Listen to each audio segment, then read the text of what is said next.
Afternoon, everyone. Thank you so much for joining us today for this school spotlight regarding accelerated reader and start reading and how it's supporting schools across NCEA Trust, specifically NCEA Bishop's Primary School.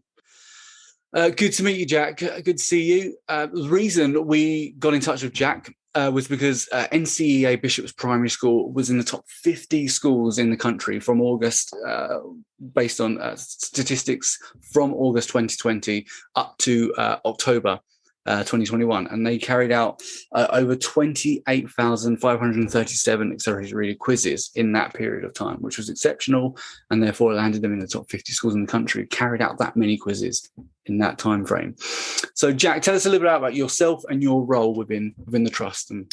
Okay, thanks, James. So, yeah, my role is the Director of Literacy across the Northumberland Church of England Academy Trust. So, working with a variety specifically of primary schools and heading up our sort of literacy strategic direction. And obviously, Accelerate Reader has played a big part in that. I believe we took the programme on, I think you might know better than me, James, I think it was 2016.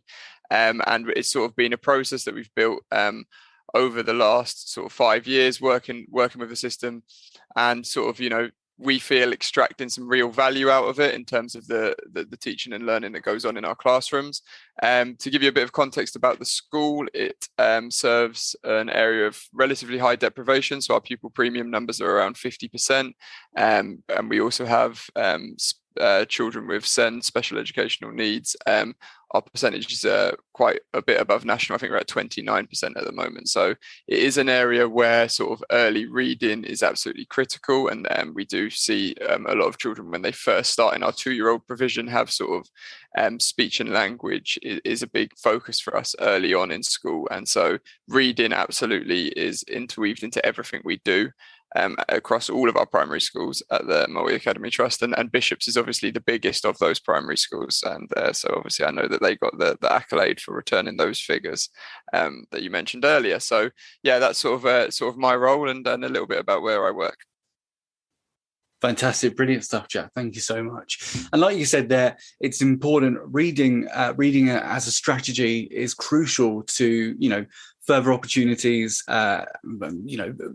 exam proficiency, being given the pupils the confidence to approach tests and exams going all the way up to Key Stage 4. Having good reading proficiency will allow them to access those opportunities on a wider scale. What is the general reading development strategy then across the trust, Jack, as I know you're heavily involved with that? Yeah, so I mean, obviously early on, the focus very much on early reading is when they first, as soon as they come into our provision, sort of the 2-year-olds nursery, we're trying to immerse them in language, immerse them in story. So really making sure that they have the opportunities to be exposed to these stories, this vocabulary, making sure that they have the opportunity to sort of complete different activities, different areas are set up around books, and books just really are absolutely everything to our curriculum. Then we have a really strong focus on phonological development in reception and moving into Key Stage 1, just to make sure that all of our pupils are able to successfully decode words, successfully blend words, and make sure that they have that early reading success that I think it's so critical that we make sure that, that we are providing them with the books and opportunities to read where they are able to do so fluently. So real focus on developing that fluency. And, our real aspirational aim is that 100% of our children will be fluent readers by the time they read year 2, by the time they read year 2, by the time they leave year 2. So a real heavy focus on that. Then when we get into Key Stage 2, I think it's about really developing those skills in terms of the comprehension. So making sure that, that as we move up the school and they're reading longer text, potentially coming across vocabulary that they don't know straight away, it's about giving them strategies to be able to comprehend what they're reading, but also massively about reading for pleasure and ensuring that they do develop that lifelong love of reading. And, I'm obviously passionate about primary schools. That's why I work in a primary school. And I think that if you get it right in primary school with reading, then it's such a huge part of that child's educational journey. And I think, by the stage then they're moving into key stage 2, really we're hoping that by that stage, if they can read fluently, they're able then to sort of fluently read, to be able to access all areas of the curriculum, having a broad and balanced curriculum with reading interwoven into it. And like I say, making sure that we keep working on that fluency, so they're provided with texts that are at that age appropriate level, or their sort of stage of development appropriate level. Wonderful. That's perfect. And that aligns perfectly with Accelerated Reader's mission, which is to develop, reading engagement through reading for pleasure. And that's the key phrase that we, at Renaissance always bring it back to. Whatever the mission, whatever the objective, it's to develop a love for reading first and foremost.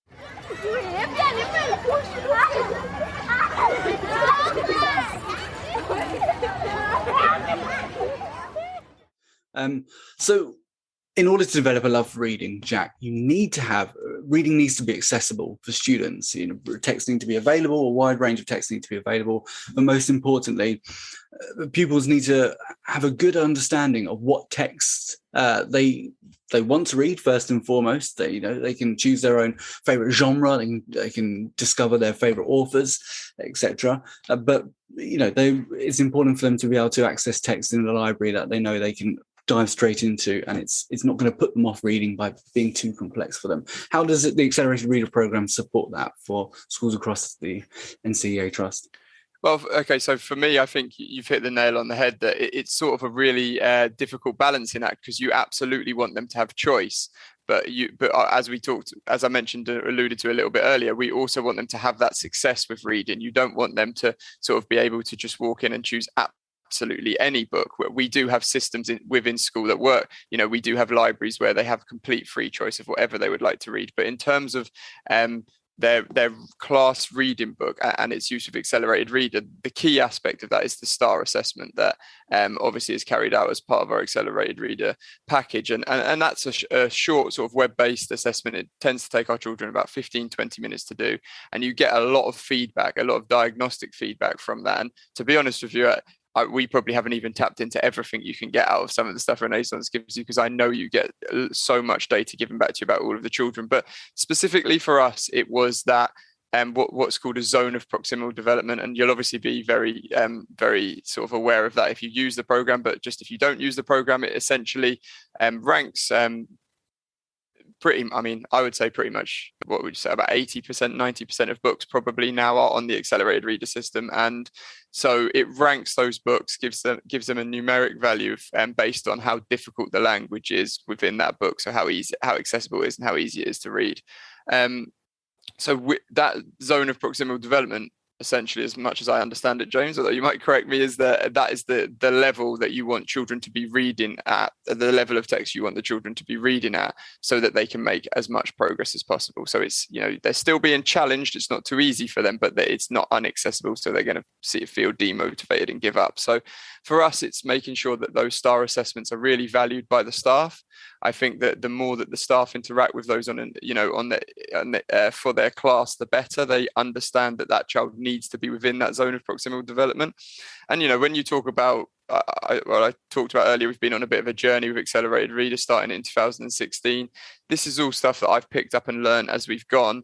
The selection of stock is absolutely critical to this program working well as well, because you don't want to have a child who isn't able to access any books that they're interested in because of their zone of proximal development. But certainly from a fluency perspective, that STAR assessment gives us really clear, accurate data about which level reading book that child should be reading. And therefore, when you go round in all of our trust schools and you ask to read with the individual children, they are able to read those books fluently.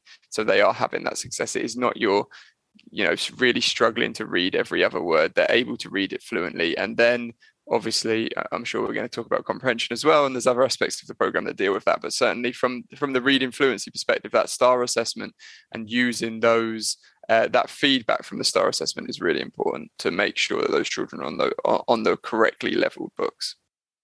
Perfect. And that's what it's there to do. It's there to point pupils in the right direction, not only just based on their zone of proximal development in terms of which books statistically, based on the quiz data that they provided and the STAR reading assessment data they provided, which books will be most accessible for them ability-wise, but also in terms of their interests too, in genre and author too, which is of course fundamental, because before anything, again, Renaissance stands by, we don't discourage any child from reading or picking up a book, even if it's outside their zone of proximal development. As if they're picking up a book and they're interested in reading it, then that's half the battle won already. So always encourage them. But the ZBD range is just there to, once they really start getting engaged with reading, to hone in on and to find their skill set, so the teachers can offer intervention subsequently. Just quickly there, Jack, you mentioned 80% of books, thereabouts, 85% of books are on an accelerated reader, have quizzes on them. There is a link where teachers can, or librarians can, submit a quiz request. So for a new book that's just come out, if we haven't got a quiz on it yet, please do submit a quiz request. And also teachers can write their own quizzes too, which is using the ATOS level, which breaks down the complexity of a text.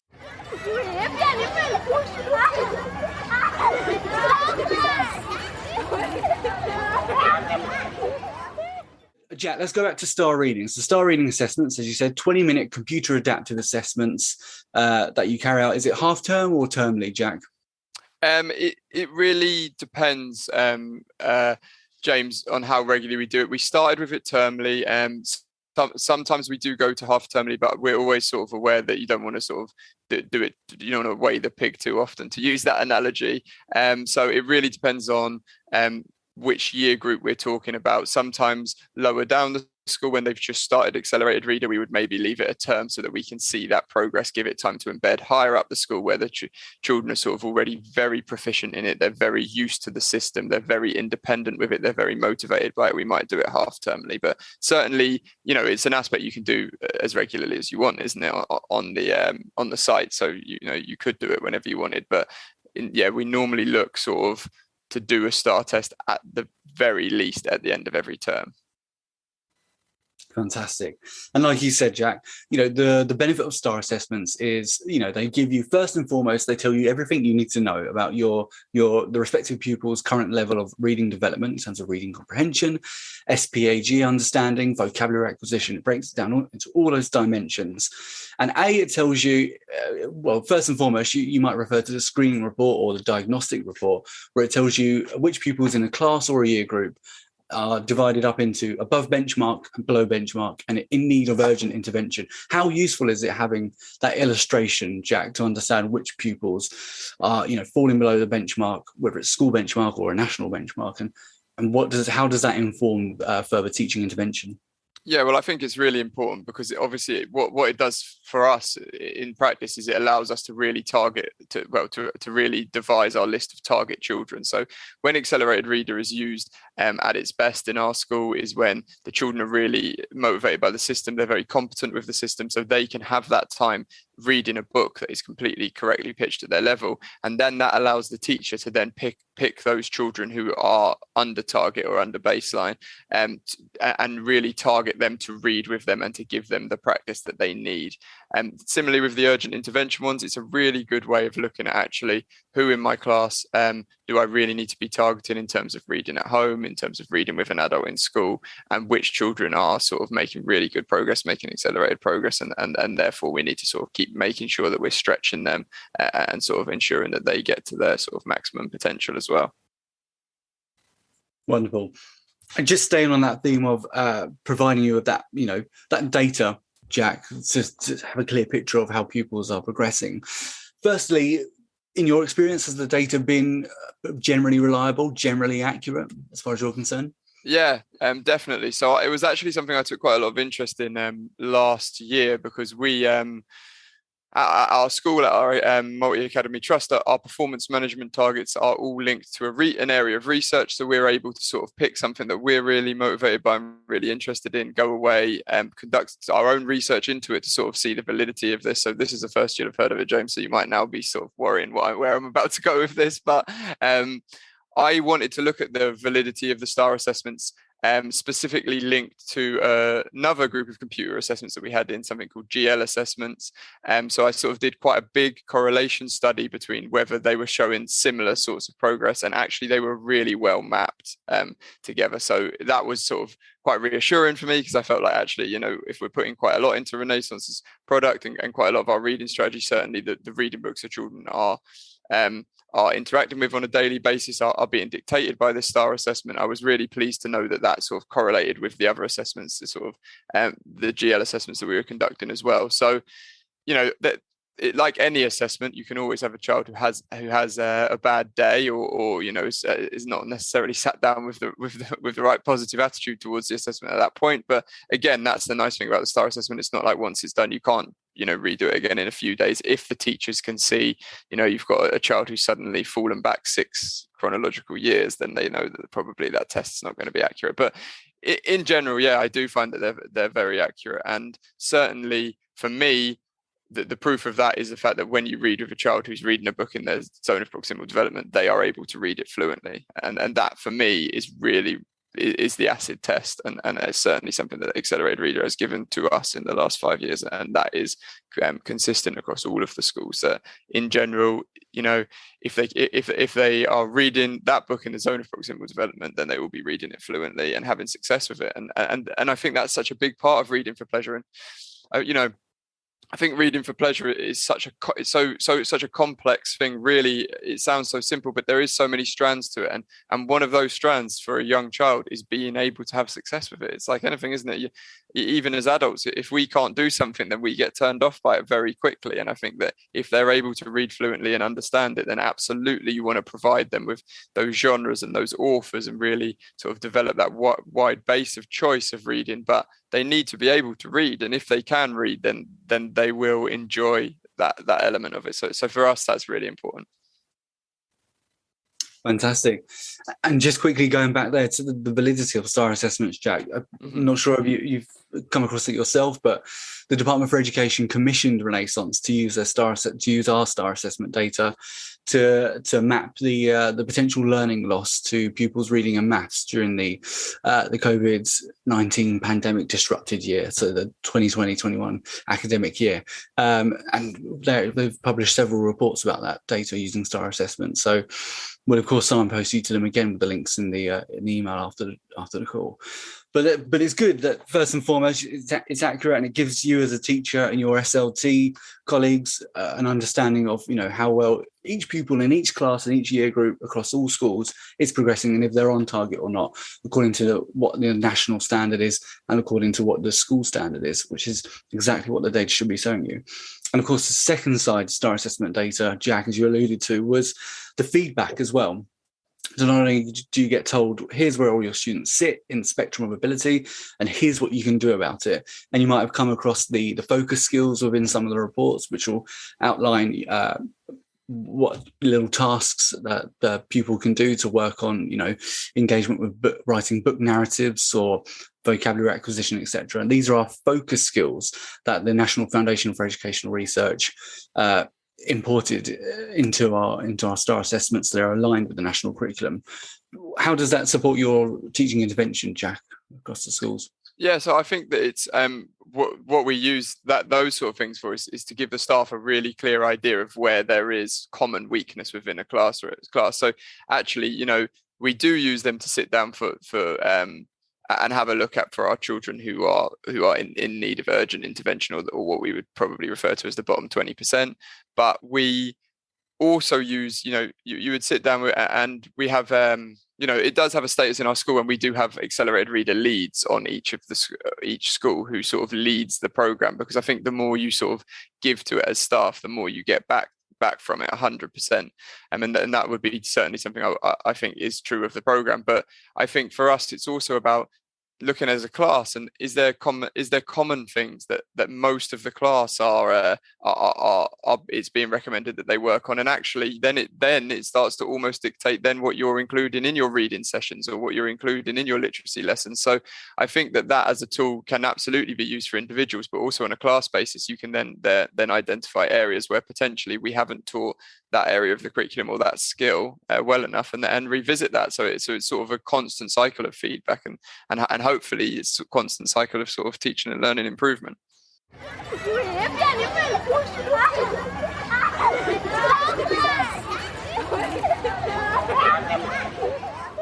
You just finished a batch of STAR assessments. Maybe it's the end of the winter term. Maybe it's, you're coming up to Christmas holidays, whether it's the end, you're just breaking up for the summer holidays. All the pupils have just finished a batch of STAR assessments. You run off several reports. Maybe you're looking at a diagnostic report or the screening report, whatever it may be. Who do you share that information with in terms of within the school, trust, even externally with parents, maybe? Yeah, so I mean, what like I sort of alluded to earlier, we have an accelerated reader lead on each at each school, on each site. So that they would then look at that data for their school, and then they would have meetings with each member of staff to discuss what that data is telling them. Because and don't get me wrong, there will be members of staff who will go on off their own back and print off those reports as well, because the ones who have used it for a long time or are more proficient with it will use all of that sort of information. But our AR leads will then have those conversations with class teachers. There'll be a discussion about any children that need to be targeted in terms of daily readers, in terms of interventions, in terms of just engaging with the program and the number of books they've read, even as simply as that. There'll then be discussions at a more senior level in terms of the senior leadership teams at each of those schools, and very much sort of looking at trends. It will then be matched to other assessments we do. We now only have two formal data drops. Just we used to have more, but actually with teacher workload and actually the validity of consistently doing teacher assessments. So we have a big data drop in January, which will definitely the STAR reading will be informing some of those reading assessments. I think reading is one of those things that staff appreciate the support with. And then it will feed into sort of my literacy overview, which is then sort of the success of literacy across our trust is then shared with governors. It's then shared sort of with the principal of primary. And then, when we have external visitors who come in and want and talk to us about what is the main aim of primary schools in our trust, and we talk about the sort of real push behind reading and every child being a reader, and then we have that such a wide variety of information at our fingertips to be able to share with those people. So really we use it a lot to share with a lot of different people, and there's so many different aspects. I would also say, to be honest with you, one of the most important stakeholders in this is the children themselves. They absolutely are motivated by some of this data that you can generate from accelerated reader. Not necessarily their zone of proximal development, although they do like to see themselves moving up levels, and it's a very visual way to.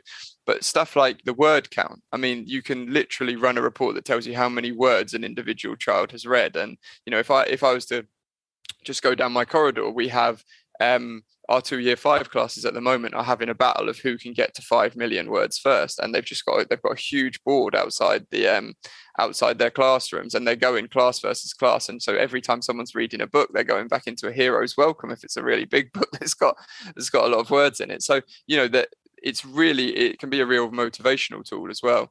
And then similarly with parents, we always try to engage parents, and I think that's been something that we've really not struggled with during the pandemic, but it's certainly been, we haven't been able to have them in and have the same sort of meetings and relationships with our parents as we'd like in terms of sharing the strategy with them. But it is something that a lot of our parents talk about accelerated reader because the children are very passionate about it, so they'll mention it at home and they'll, what's this accelerated reader, and they'll notice based on the level of the books that are going home whether their child's progressing, and it's quite a clear way to show progress, so they enjoy it as well when they interact with it. Excellent. Good. That's wonderful. That's everything we want to hear about how the program is able to support the school in different ways. It's worth noting, you're absolutely right, Jack. Accelerated Reader fundamentally is a pupil-centered program. Everything it does, everything it's been geared up to do, is to provide the pupils, with the data and information and the visualizations to keep them self-motivated to want to read more and to want to continue their reading journey. And the teachers simply facilitate that journey and make sure that they're not straying too far from the road. So that's wonderful. Jack, you mentioned earlier they're external guests. I bet you can guess who I'm going to mention next, the organisation, he who must not be named. Ofsted, through your experience in the recent years, has accelerated reader and star reading data come in handy with regards to Ofsted inspection visits? I think that with Ofsted, it certainly the idea behind how you're going to use the program forms part of that conversation. Yeah, absolutely. I mean, yes, of course you can have data, and when we've had SIP visits or when we've had Ofsted visits, I can say to them, oh well, this year 5 class have made 21 months progress in the last 10 months and I can show that on Star Reader. So absolutely.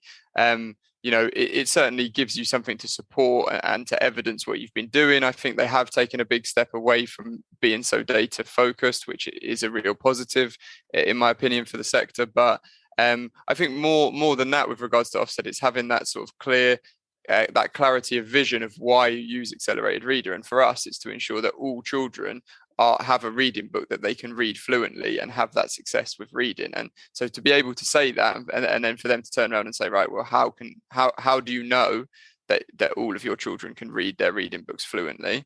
And I can turn around and say, well, in Key Stage 1, we follow synthetic phonics program, Read Write Inc, and they all are matched with their Read Write Inc levels. And then when they come off Read Write Inc into Key Stage 2, we then have this system, accelerated reader and star reading, which really supports the placement of where they should be reading in terms of the text they're interacting with. So I think that certainly from a strategic vision point of view, it definitely would come into the conversation with Ofsted. Fantastic. And as we know, the Ofsted inspection, the new education inspection framework from 2019, it placed big emphasis on sequenced learning, and it placed heavy emphasis on teachers being aware of prerequisite skills and pupils' current level of understanding going into the next phase of learning, whatever that might be. And hopefully, I appreciate it's mainly teacher instincts and it's teacher-driven assessments first and foremost. But with accelerated reader and star assessment data, you get a better understanding of how they performed from the beginning of an academic year with their baseline test, and you can really see that progress throughout the course of an academic year.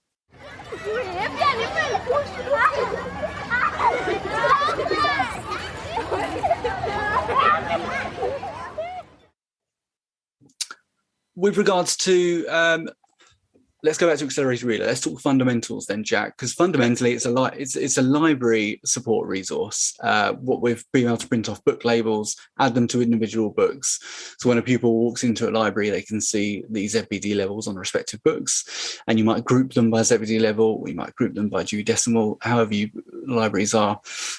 You choose to organise your own libraries. What is the library situation in the schools in general for NCEA? So, I mean, Bishop's Primary had such success with quizzes. Mm-hmm. Is there a library access there, or is it books in classrooms? How does that work?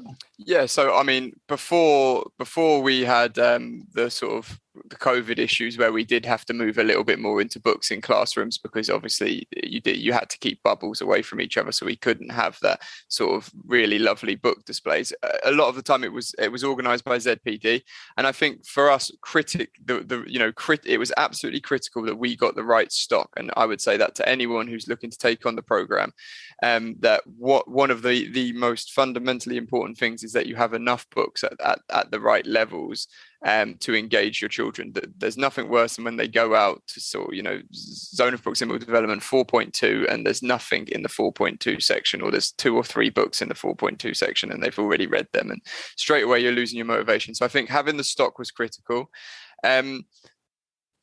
I think that it was really, really important that we monitored what the children were reading at first, in terms of making sure that they were on that ZPD, and we weren't moving outside it, because then you're losing that really important factor of the children being able to read fluently and sort of interact with those books. So it's very much set out that there is a choice, but we make sure we've got enough stock in each level. They're sort of clearly labelled by ZPD.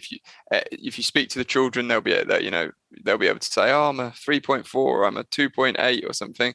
And it works differently in different classrooms. A lot of our teachers use the zone of proximal development, so they'll sort of say you're between you can go and pick between a 2.5 and a 3.5. Some of our teachers will literally be as specific as saying you are a 4.2, and so you need to pick a book that's a 4.2, but obviously that would only happen if we had enough stock, and then if the child had success at that, we would move up. So there's lots of different ways it can work, but certainly having the stock availability was really important, and that's something that we have had to develop over 5 years.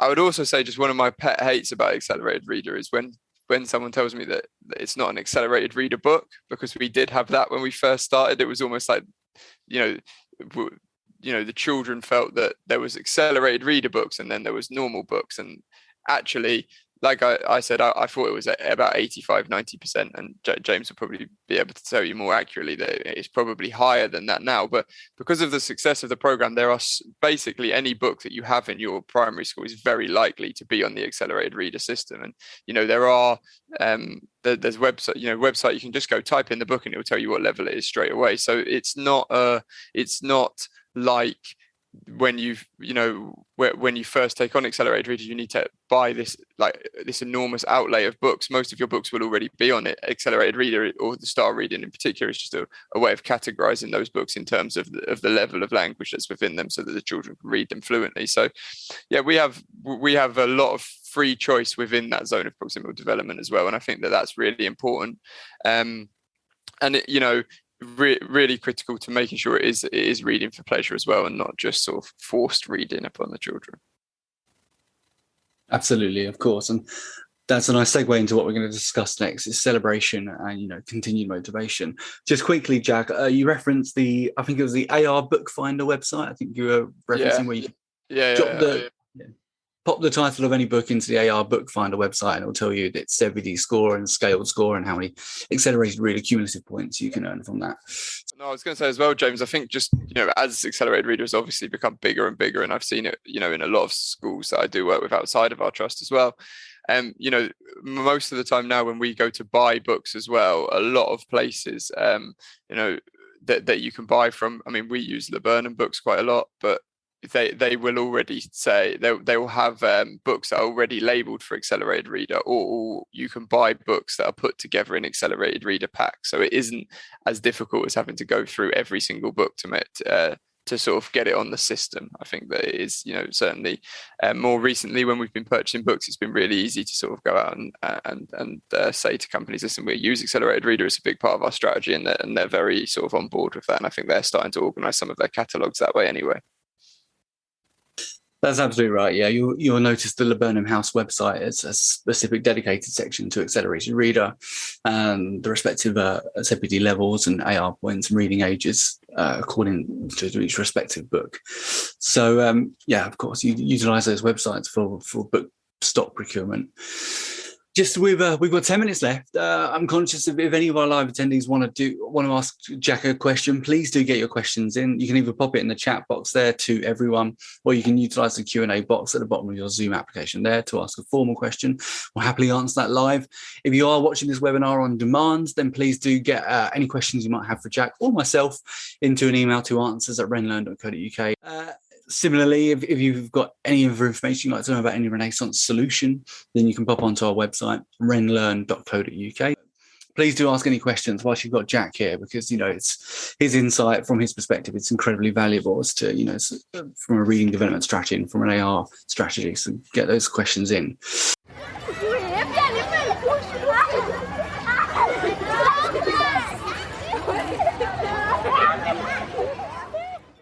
So celebration, Jack, a huge, arguably the best part of accelerated reader. This is the part we enjoy the most, definitely from the marketing side of things, because we get to see the celebration and the success of the program on social media, or sent to us directly via email, or shared with us in schools' newsletters, however they share it.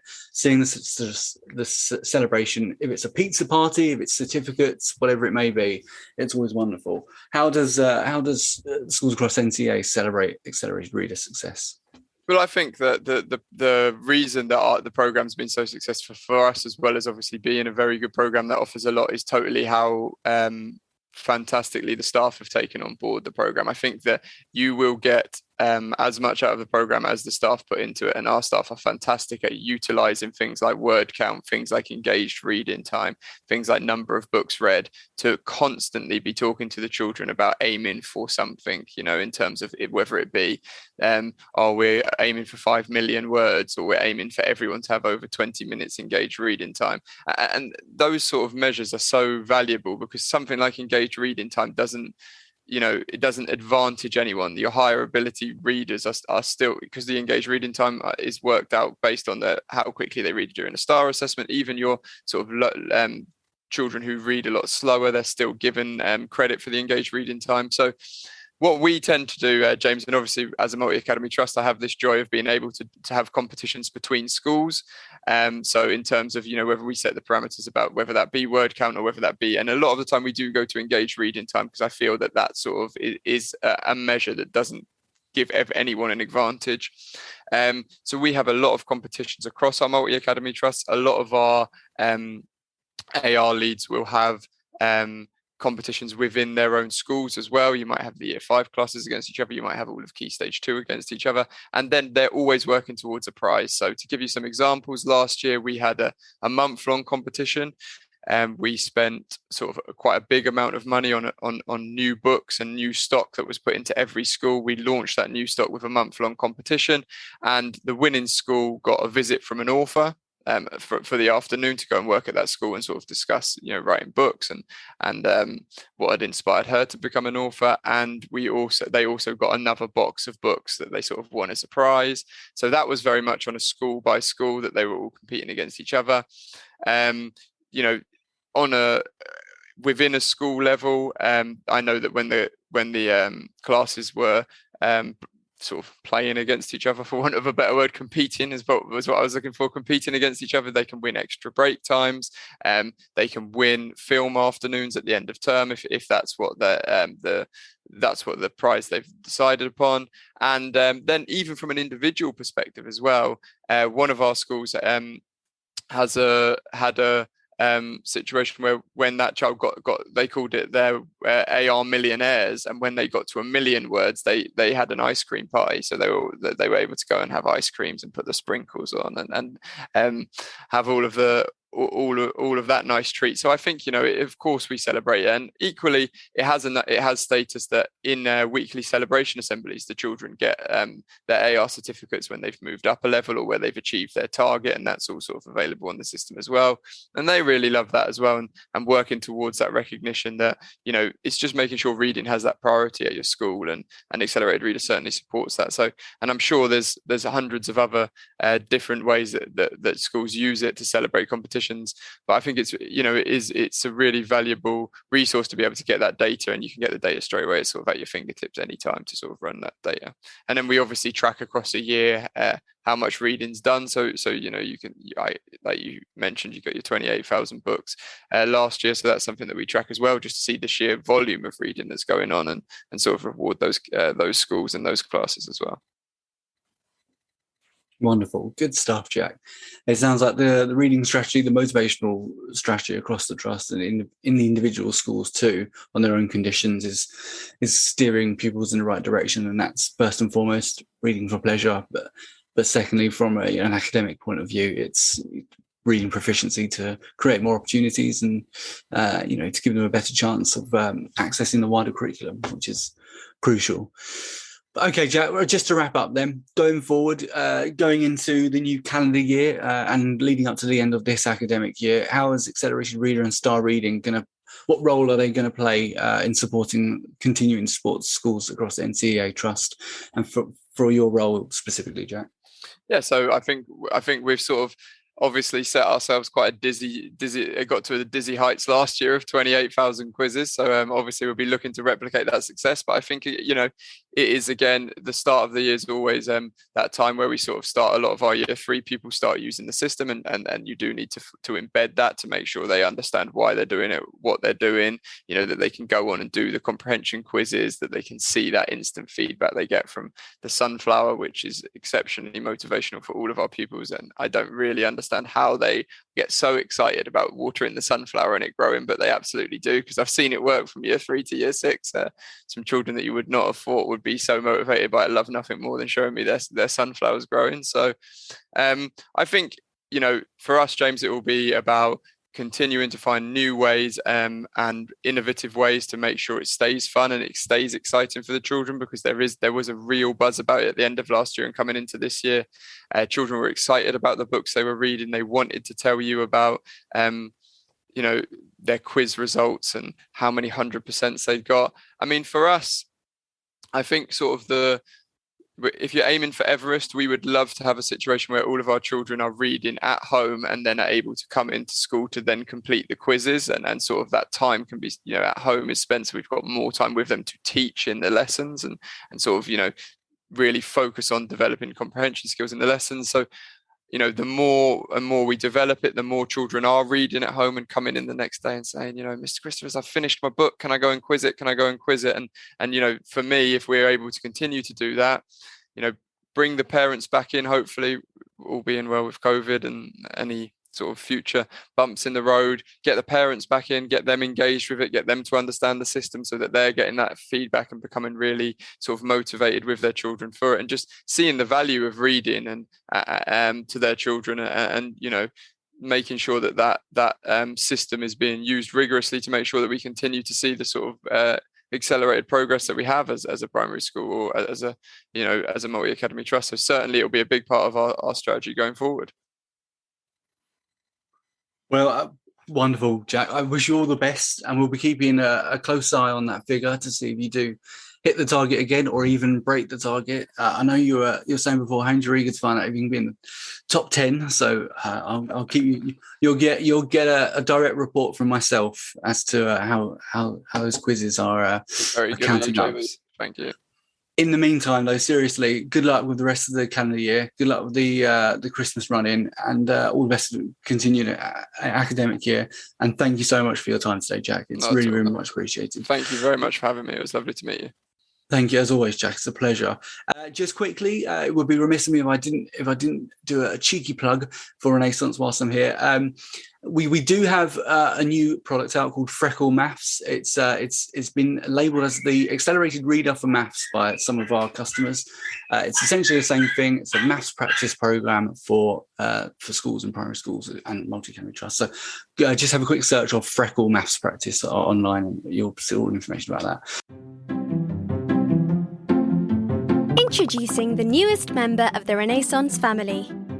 Freckle is a practice tool directly inspired by the work and dedication of teachers like you. Star Maths works with Freckle to identify a pupil's specific starting point in each of the 6 maths domains, using the specific maths objectives aligned to the English National Curriculum. Freckle places a pupil perfectly on their own maths pathway. Freckle balances learning with fun by providing work at just right step, and motivates pupils by rewarding their achievement, helping them reach their full potential. Freckle delivers curriculum-aligned practice, targeted activities, problem-solving scenarios, and peer-to-peer support. By identifying the focus skills in each school year, the most critical skills to learn, you can be confident in assigning tasks that will engage, accelerate progress, and challenge your pupils. Freckle gives real-time insight into pupil performance to make the most of every learning experience, with actionable data that recommends the next best skills to practice. You can even design specific assessments to measure pupils' progress and to suit the delivery of your curriculum.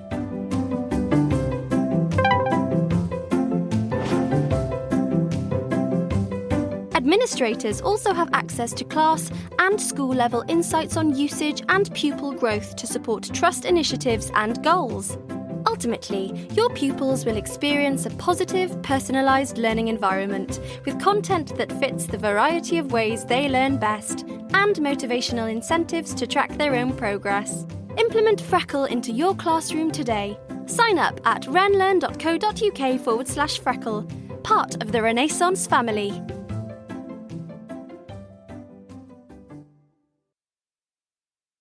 But again, once again, thanks so much for your time, Jack, and we'll see you soon. No worries. Take care. See you later, James.